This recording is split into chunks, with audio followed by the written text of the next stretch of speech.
based on the discussions I've had with the governor and the AG, we can start drawing down those resources as far as those looking for public safety threats being released, and do it in the jail with much less people. So the drawdown is going to happen. Will you be pulling back immigration enforcement agents out of Minnesota? We want to keep our country safe. We'll do whatever we can to keep our country safe. So you're not pulling back? No, not at all. Mixed signals from the administration this week on Minnesota. Let's talk about it on a roundtable. We're joined by former New Jersey Governor Chris Christie, former DNC Chair Donna Brazile, the former Communications Director of the RNC Doug Heye, and New York Times opinion political correspondent Michelle Cottle.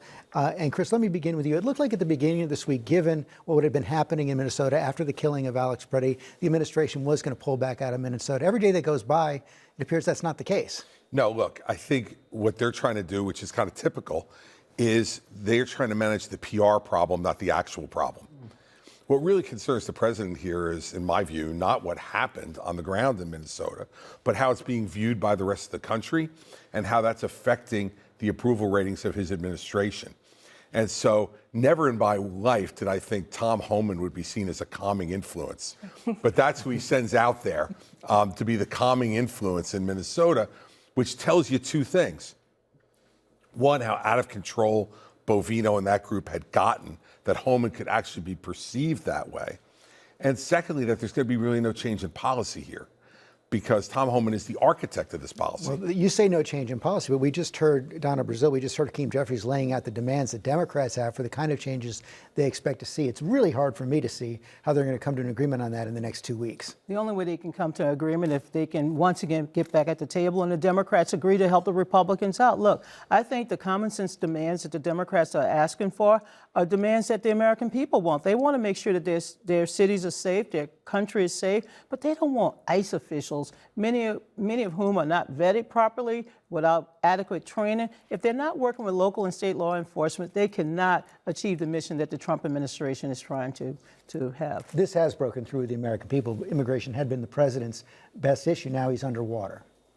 People were not expecting this kind of response. I mean, this is a fight that the Democrats want to have in terms of getting some guardrails on ICE. It's one thing to talk about dealing with chaos. The American people don't like chaos. What they saw at the border during the Biden administration struck them as something that needed to be addressed. But what you're seeing in Minnesota now is mass chaos, and it has the potential to spread. I mean, the one thing that seems to have come out of this so far is that the Trump administration has dialed back their plans for an operation in Maine. So it's not like this is just isolated. People understand that this chaos can spread, and they do not like that. Susan Collins took credit for that. The Republican Senator from Maine took credit for that pullout. How much pressure is the president under from Republicans in Congress right now? It's actually kind of hard to read. A great deal. Republicans are spooked. I got an email from a very senior, a committee chair, Republican member of Congress on Monday who's very pro-Trump, who said, I don't know how to talk about this. What should I do? They don't know how to talk about this, and it's not what they want to talk about. And so when you deal with a president who is a chaos agent, Donald Trump's communications is blunt force trauma. He does not do subtlety. This has not been subtle. They're struggling with, how do I talk about this issue? That's not what I want to talk about. They know that they need to get back to the economy and how they're trying to lower prices, and they're not allowed to do it. Trump had a very successful event this week talking about the Trump accounts for children, but we haven't talked about it. We sort of forgotten about it because everything is this issue and now Epstein. So how do you read Republicans on Capitol Hill dealing with the demands of Democrats to keep the Department of Homeland Security funded? Look, the biggest problem is how do we keep the government open? And clearly, moving forward 2 weeks from now, we're going to come to a place where we don't have answers, and we're still trying to figure out what the right questions are. And that's where Republicans are struggling. Which one of the other things you're seeing here, Chris, and I talked about it a bit in my interview with Deputy Attorney General Blanche, is that on this issue, the administration is getting rebuked again and again and again from judges, even Republican judges. Yeah, look, when you look at the conduct on the ground, that's offensive to not only the American people, but to people's sense of rule of law and what rule of law is supposed to look like. As Michelle said, look, the border situation that the Biden administration allowed to happen is a large part of the reason I think Donald Trump was reelected in 2024. And people are all for the fact that he has secured the border. But law enforcement, I think in many ways is uncomfortable with this at the state level. I see it in my own state as well. And now what you're seeing are judges are saying, no, this is not the way you conduct law enforcement activities. Not that the actions are not legitimate in terms of wanting to remove certain people from the country, but the way they're doing it is something that is repulsive to the American people. And Trump knows, one thing he can read is how people are reacting, and I think that's why you're seeing. But George, the number of American citizens who are being abducted, the number of American households that are being broken into by ICE officials, the number of Americans who are being stopped. Look, when I see a cop behind me, I've always had jitter, and I come from a family with law enforcement. But now when you see cops, you don't know what the hell's going to happen. You don't know what paper you need. You don't know if you can reach down, reach up. You don't know how to protect yourself. And I think many Americans are fearful of what is happening in this country right now. That's why you're seeing people take to the streets. They're taking to the streets, not because they're being paid. I don't know anybody paying anybody to go out in the cold. I mean, God knows you have to pay me a hell of a lot. And George, I did come to see you in the cold. But the point is that people are upset by the way in which the administration is trying to achieve their goals. Do the Democrats, though, have a danger, Michelle Cottle, that they overplay their hand? You're seeing this debate now, not just about reforming ICE, but abolishing ICE. And immigration did work against the Democrats in the last election. I hate this mantra. You have a mantra that has been proven to be politically toxic. Just tweak the mantra, even if you want massive overhaul of the ICE agency, which Americans do. This has not been a kind of great campaign to showcase your ICE agents. You don't need to go back to a well that has already kind of sent a signal that you're soft on crime, lets the administration paint you as soft on crime, and that sort of thing. Just move on from that. So yes, be careful. Is the government going to stay open? Oh, I have no idea.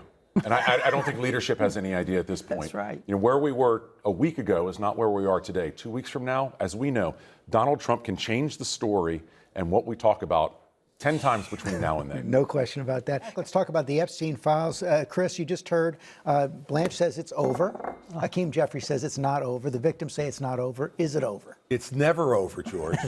This thing will never end. And it all goes back to, I was interested to see in the release the original prosecution memo to Alex Acosta, who was the U.S. attorney in Florida when this started in 2007. I was in office at that time.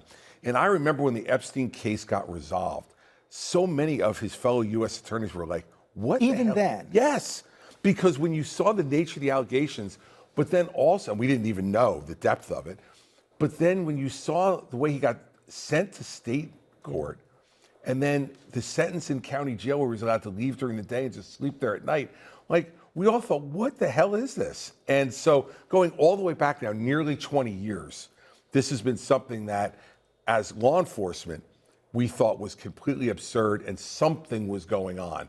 We didn't know what at the time. Now we understand it much, much more. And I don't think it's going to end anytime soon because, remember, he said there's 6 million documents. They've released 3.5 million pages of the 6 million pages.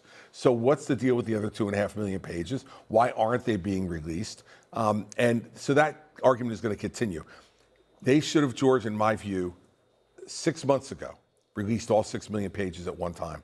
Get it out, get it done, and get it over with. Instead, we are going to continue to have this drip, drip, drip. And there are wealthy men all over this country who are holding their breaths.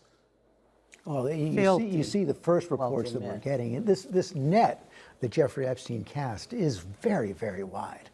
It is, and I think everyone caught in it deserves to have their records out there. I think the Trump administration has handled this so incredibly badly. They look so sus on this, whether they want it to be over or not. Let's remember, it's in the MAGA corners. They are very upset about this. They think that he has been betraying his pledge to not protect the establishment and the elite. So even among certain corners, we had Marjorie Taylor Greene leave Congress essentially over this fight. So I think that it is going to continue dripping, and all those men out there, I hope they are sweating. This really was the first issue Republicans in Congress broke from the president.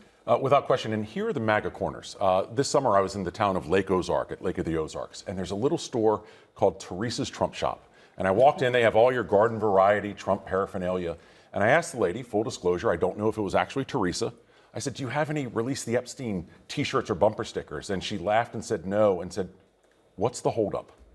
And if your business is invested, your daily life is invested in Donald Trump, and you're asking that question, you have a real problem with the MAGA base, the MAGA corners. I couldn't quite tell from listening to Hakeem Jeffries where he thinks most of the Democrats are going to vote on whether or not to hold the Clintons in contempt. What's your read of it? Do you think there can actually be a deal before the vote?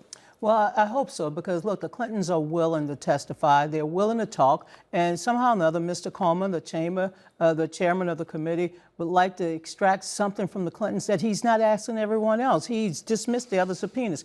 George, I think the victims, the survivors, deserve to have their stories told. And the Justice Department, with this drip strategy, is only delaying the fact that we're going to see all of these men and women exposed. I'm just horrified by the whole thing. I can't even read this, and I like to read salacious gossip, redacted or unredacted, but this is filth. This is dirty. And after the man was convicted, Mr. Epstein, people still came to him, wanting to go to his island, making phone calls, trying to take the edge off by, this is Mr. Musk, I want to let loose. I'm like, what kind of people are we dealing with? No, the victims deserve to be respected, and I hope that when this conversation happens next week, we can get another round of information out there. Chris, you saw me ask Attorney General about all these different conflict of interest questions facing the administration right now, including that new report in the Wall Street Journal about a $500 billion investment from the UAE. He dismisses it, says it's nothing, that everybody does it. Corruption. They seem to believe they're going to be able to ride this out, will they? Well, they're going to try to, because that's their overall strategy. Look, as you and I were talking about before, Todd Blanche is a guy who came into this job with a good reputation inside the Justice Department, going back to when he served as an assistant U.S. attorney and as an assistant U.S. attorney in the Southern District of New York. But you could even see he was uncomfortable with some of the things he had to say. Look, here's their theory. If we commit blatantly unethical and perhaps illegal acts, but we do it completely in the open and let everybody see that we're doing it, there's nothing wrong with it. That's absurd. It's absolutely absurd. And the reason they can do it, George, is because Todd Blanche is at the Justice Department, because his personal attorneys, Pam Bondi and Todd Blanche, are there. So you can do this out in the open. You don't have to worry about any ramifications from the Justice Department because it's no longer independent. How are they going to be able to rule on this money that the president is seeking from the taxpayers, both from the IRS and the Justice Department? They can't, and no one in the Justice Department is independent any longer. This is going to be like when you had the Saturday Night Massacre under Nixon. You know, out goes Richardson, out goes Ruckelshaus, and there's Robert Bork there as the Solicitor General. But in this administration, even the Solicitor General has had personal ties to Trump. And so that's the problem, is that you don't have an independent Justice Department, George. That's all we have time for today. Thank you all.